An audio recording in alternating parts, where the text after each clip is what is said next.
Hello, everybody. It's Charles here from the Play Sheet Podcast, and if I'm here doing a video, it can only mean one thing. I'm here to talk, of course, about Aaron Rodgers and the Green Bay Packers.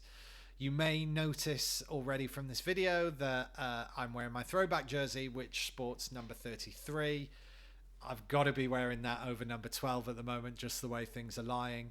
But I think, honestly, if you told me towards the end of last season that Green Bay would be bringing Aaron Jones back, but potentially not Aaron Rodgers, I just simply would not have believed you. But here we are, and I suppose what we need to analyze is how we got here. What has this rift? Where has it stemmed from? And I think that's really the hardest part of this story to unpick in order to get to the truth and to really start to analyze properly what's going on here.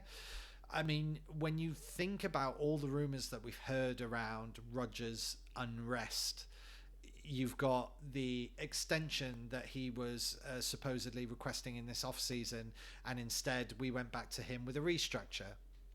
There was the love pick that we made last season for the first round pick, which really put his nose out of joint. And then even before that, we're talking about Jake Kumerow, who Rodgers was praising, and then, the very next day Kumerow gets cut. So there have been a few issues which Rodgers has had reason to complain about, and I'm not saying that those complaints are unwarranted. They were certainly very vocal, but there was reason behind the complaints that he did have. So we've now arrived at this place where Rodgers is saying it's Gutekunst or me. And he even went as far as calling him Jerry Krause, which I have to admit, as a Green Bay fan, that I thought that was pretty funny. I think it's funny, but I also think it's very unfair.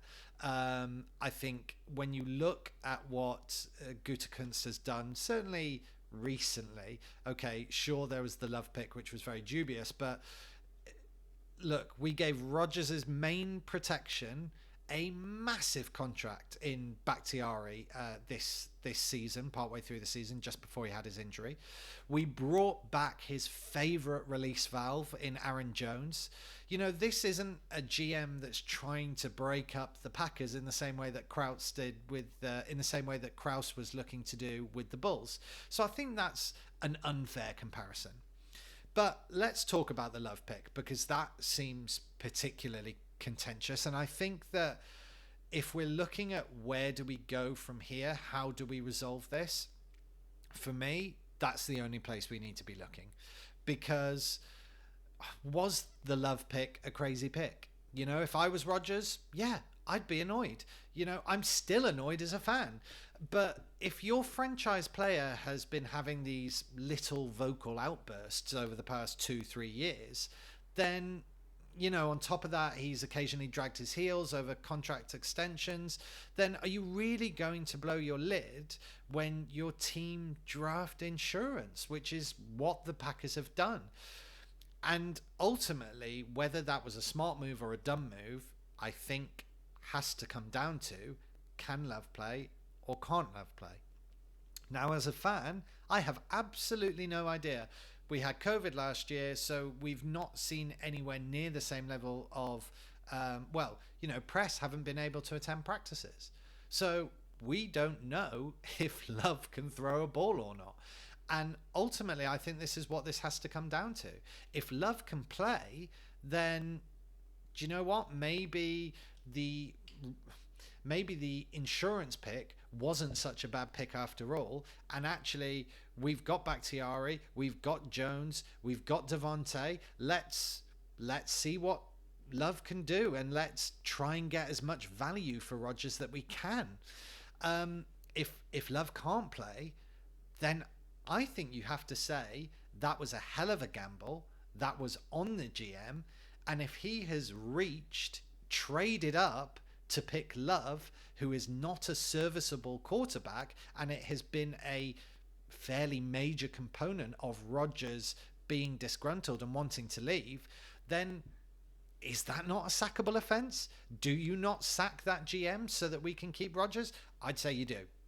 And personally, I think that's what it's all going to come down to. But let's say that Green Bay is moving on from Rodgers. for whatever reason, they're not prepared to fire Gutekunst, or they're not prepared to fire Gutekunst, or they believe that they can work a deal and eventually they can't.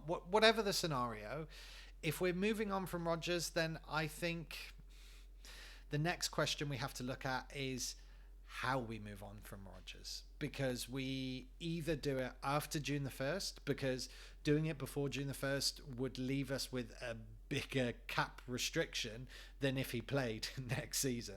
So we got to do it after June the 1st so we can spread that dead cap over the next 2 years. Or is retirement the best option for the Packers? Is there a possibility that the Packers dig their heels in, hold their ground, and say, you got two options, Rodgers. We're not trading you, so you either sit on the bench and we fine you $50,000 like every time, or you retire. And if you retire, then you can go back to LA and you can do your Jeopardy appearances and spend time with your Hollywood fiance. But the Green Bay now have, something to work with. They have space to look at free agent quarterbacks that could join Love. And I think that's now in the situation we're going to find ourselves in. Can Love play?